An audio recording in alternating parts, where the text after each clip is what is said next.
At this point, two clusters have appeared.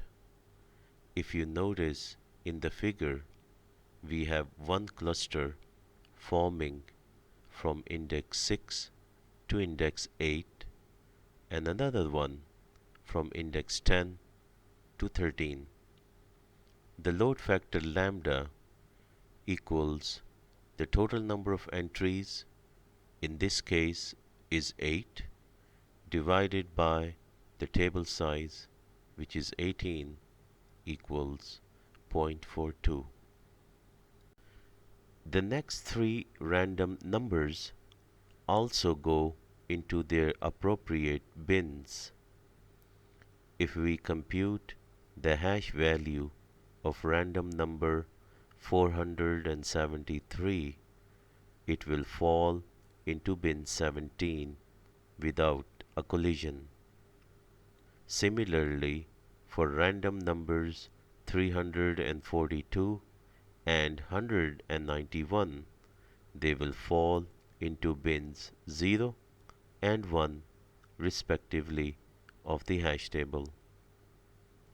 For random number 393, the hash value computed equals 13, but bin 13 is already taken by random number 374, which causes collision. Thus we further increment the quadratic function I to 1 and compute the hash value, which equals 14. Bin 14 is empty, therefore we insert it into it. Random number 300 falls into its correct bin 15 without a collision. At this point, one large cluster is taking shape. The load factor lambda, which equals total number of entries, in this case is now 13, divided by the table size, which is 18, equals 0.68. Also, at this stage, insertions become more tedious. Let's pick random number 220 to be inserted.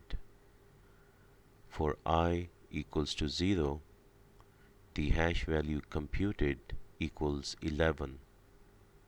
But bin 11 is already taken by random number 466.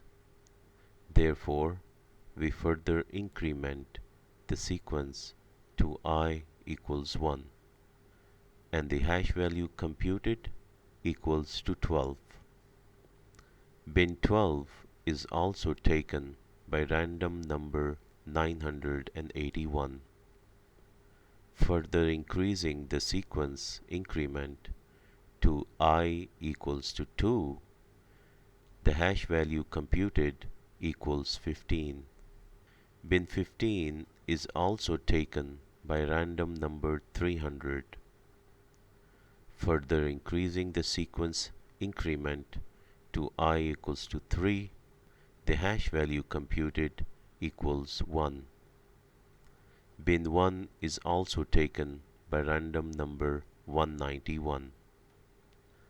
Again, further increasing the sequence increment I equals to 4, and the hash value computed equals to 8.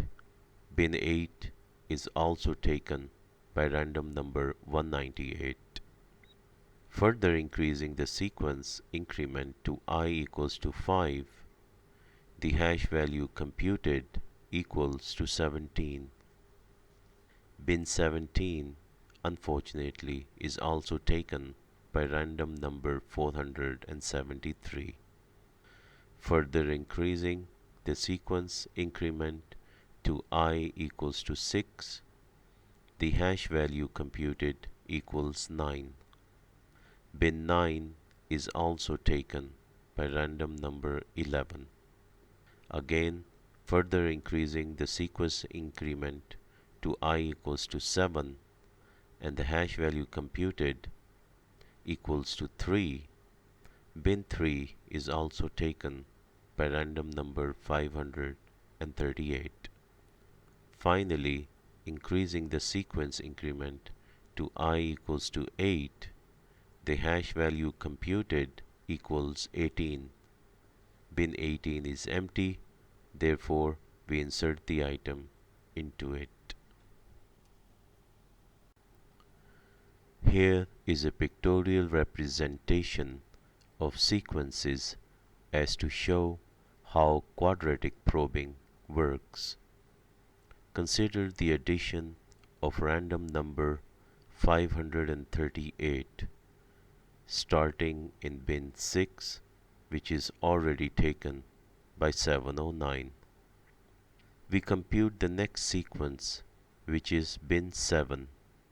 Now bin 7 is also taken by 766. Thus, we compute next sequence, which is bin 10.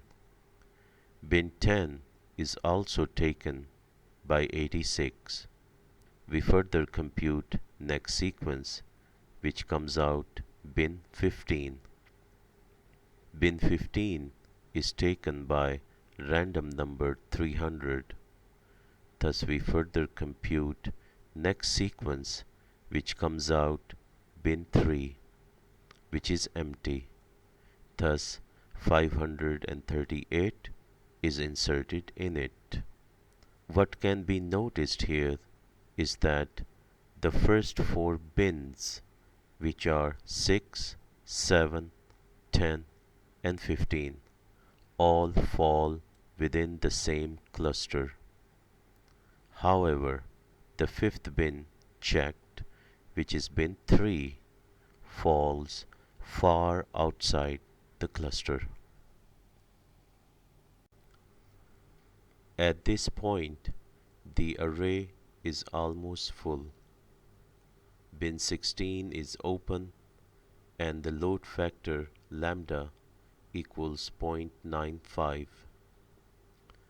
If we try to add the last number 565, the sequence of bins checked are 14, 15, 18, 4, 11, 1, 12, 6, 2, and 0. Then starting from 0, it will be going backward.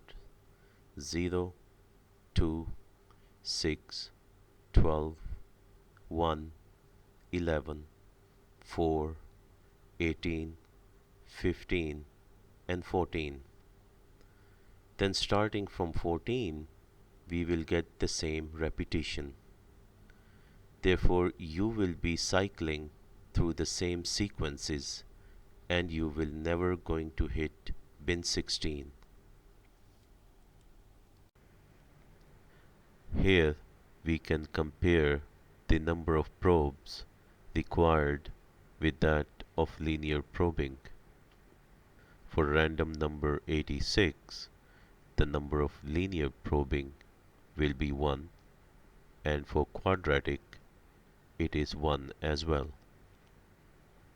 For random number 466, the number of linear probings are 2, and for quadratic it is 2 as well. Now, if we notice for random number 844, the number of linear probes equals 15, and that for quadratic probing equals 5.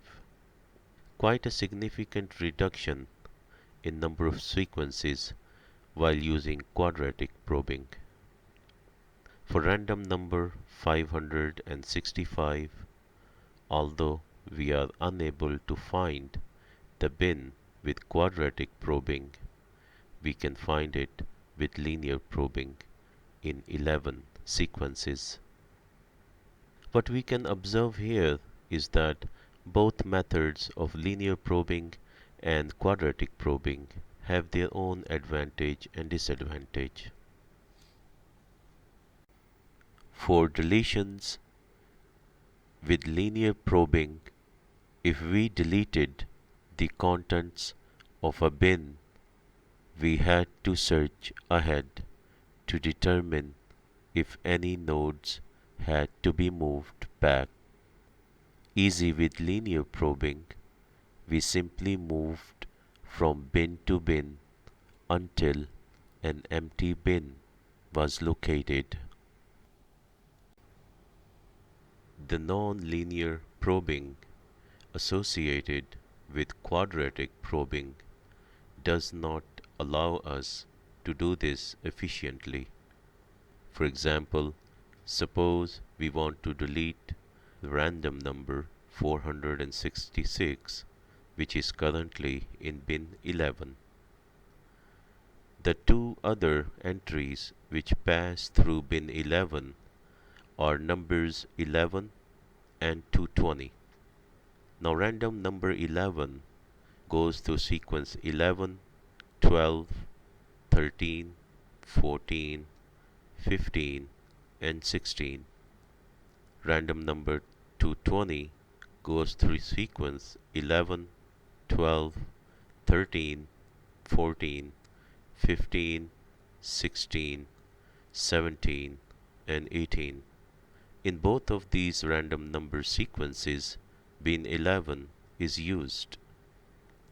Thus, if we delete 466, which is currently in bin 11, we cannot efficiently find the entries for numbers 11 and 220. A solution to this is to leave the deleted key bins in the table with some type of indicator which tells us that the keys are not valid in those bins. By this manner, premature termination for element search won't take place. When new keys are inserted in the bins, they can overwrite the marked key bins. Thus, we will associate with each bin a field which is either empty, occupied, or deleted. Further to deletions, all bins are initially marked empty. When a bin is filled, it is marked occupied. If a bin is empty as a result of a remove, it is marked deleted. Note that a bin which is marked as being deleted may once again be filled and hence marked occupied. To understand the concept of deletion in quadratic probing, let's take an example. Let's insert 6 elements. Numbers are 14, 107, 31, 118, 34, and 112. We will be inserting in the same sequence into an initially empty hash table as well. The hash function is quadratic, that is, hash value plus I square, the whole term mod m, where m equals 11, which implies that the table size is 11 and is a prime number.